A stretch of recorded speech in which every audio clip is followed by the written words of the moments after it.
Doctor Narendra Dabholkar प्रकरणाचा गेल्या 11 वर्षापासून हा लढा सुरू होता. आता आज जिल्हा व सत्र न्यायाधीशांनी या प्रकरणी जो निकाल दिलेला आहे यामध्ये कसं 3 आरोपींची निर्दोष मुक्तता केलेली आहे आणि 2 आरोपींना जन्मठेप आणि 5 लाखाची शिक्षा ठोठावलेली आहे. तर आज तुमची निर्दोष मुक्तता करण्यात आली आहे, त्याबद्दल तुम्ही काय सांगाल?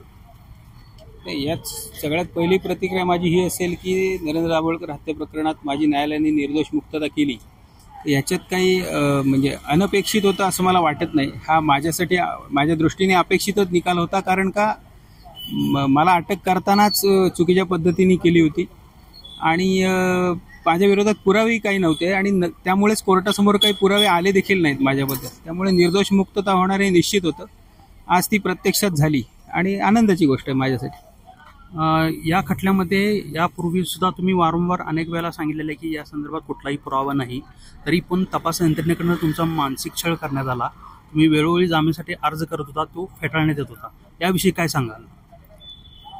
मुळामध्ये मला अटक करतानाच तपास अधिकारी जो होता सीबीआयचा, तर त्यांनी मला हे सांगण्याचा प्रयत्न केला की ॲडव्होकेट संजीव पुनाळेकर यांच्या विरोधात जर मी साक्ष द्यायला तयार असेल तरच ते मला सोडणार होते, अन्यथा मला ते अटक करणार होते. पण मी खोटी साक्ष द्यायला नकार दिल्यामुळे त्यांनी मला या प्रकरणात अटक केली आणि मग रेकी केल्याचा आरोप माझ्यावर त्यांनी ठेवला होता.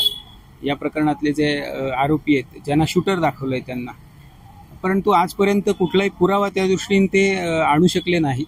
मात्र प्रत्येक वेळेला शपथेवर खोटं बोलत राहिले कोर्टात, माझ्या विरोधात पुरावे आहेत असं, आणि माझ्या जामिनाला विरोध करत राहिले. पण खटला चालताना प्रत्यक्षात ते खोटं होतं, ते समोर आलं. एकही पुरावा माझ्या विरोधातला आजपर्यंत आला नाहीये न्यायालयाच्या रेकॉर्डला. वडिलांचं निधन झाल्यानंतर सुद्धा तुम्हाला ते अंत्यसंस्कार विधी करण्यासाठी इथं परवानगी मिळालेली नाही, त्याविषयी तुम्ही काय सांगाल? मला उच्च न्यायालयाने जामीन देताना अशी अट घातली होती की ही केस संपेपर्यंत मी पुणे जिल्ह्याच्या बाहेर जाऊ नये असं. त्यामुळे माझे वडील गावी होते रत्नागिरीला आणि तिकडेच त्यांचा मृत्यू झाला. त्यामुळे शेवटचा मी एकुलता एक असूनही वडिलांच्या पार्थिवाला अग्नी द्यायला पोचू शकलो नाही किंवा काही विधी असतात शेवटचे ते करू शकलो नाही, कारण मला जिल्हा सोडून जायचं नाही अशी अट होती.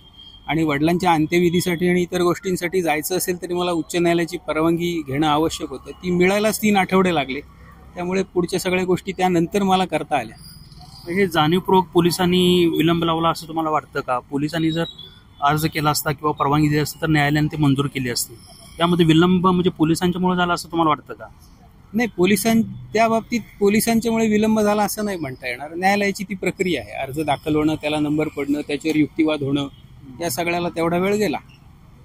तर ते लवकर होऊ शकलं असतं, एवढंच मला वाटतं.